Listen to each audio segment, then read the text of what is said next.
दुनिया में बहुत सारी बीमारियां हैं, लेकिन उनको खत्म करने का सॉल्यूशन सिर्फ एक है, वो है हमारे शरीर की इम्यूनिटी सिस्टम का अच्छा होना। इम्यूनिटी को हिंदी में बोलते हैं प्रतिरक्षा प्रणाली या रोग प्रतिरोधक क्षमता। और आजकल के समय में हर रोग का इलाज मौजूद है या फिर खोजा जा रहा है, लेकिन आपकी रोग प्रतिरोधक क्षमता मतलब इम्यूनिटी सिस्टम को मजबूत करने के लिए एक भी गोली फार्मा इंडस्ट्री के पास मौजूद नहीं है। आपके शरीर में कोई भी रोग अगर प्रवेश करता है तो सबसे पहले और आखिरी तक आपका इम्यून सिस्टम ही उससे लड़ता है। और अगर आपने अपने इम्यून सिस्टम को अच्छा किया तो शरीर में कोई भी बीमारी हो ही नहीं सकती। हर दिन आपका इम्यून सिस्टम शरीर की बीमारियों से लड़ने के लिए एंटीबॉडीज बनाता है, लेकिन ये कभी कभी खतरनाक भी होता है, क्योंकि ये अगर अपने दुश्मन को पहचान नहीं पाता तो ये अच्छी सेल्स को भी खत्म करना शुरू कर देता है, जिससे ऑटो इम्यून डिजीज का खतरा बढ़ जाता है। तो अपने इम्यून सिस्टम को सपोर्ट करने के लिए आपको अपनी इम्यूनिटी को बढ़ाना होगा। अब बात करें कि इम्यूनिटी को कैसे बढ़ाना है, तो आपको बता दें कि आपका इम्यून सिस्टम छोटा सा बच्चा है। आप इसको जितना ट्रेनिंग दोगे ये उतना ही सीखेगा। हमारा शरीर ट्रिलियंस ऑफ माइक्रोबायोम से बना हुआ है, तो जब भी इसकी कमी पड़ती है तो हमारा इम्यून सिस्टम भी खराब होने लगता है। मिट्टी हमें माइक्रोबायोम भी देती है और सूक्ष्म जीवों के साथ संपर्क भी कराती है, और यही विभिन्न प्रकार के हितैषी सूक्ष्म जीवों के साथ संपर्क प्रतिरक्षा प्रणाली के लिए फायदेमंद होता है। संतुलित प्रतिरक्षा प्रतिक्रिया से एलर्जी, ऑटो इम्यून बीमारियों का खतरा कम होता है।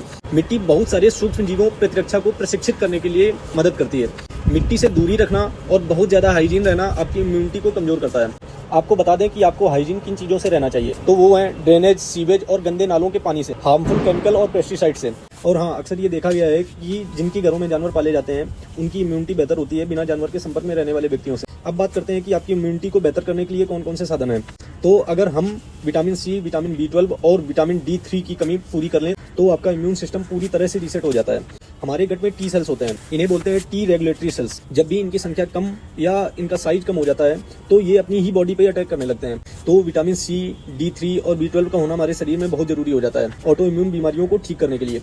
दूसरा है कच्चे फल और सब्जियां अलग अलग रंगों की होनी चाहिए आपके खाने। विटामिन और मिनरल्स, ज्यादातर विटामिन सी और विटामिन D, इसके लिए आप आंवला और हल्दी का उपयोग भी कर सकते हैं।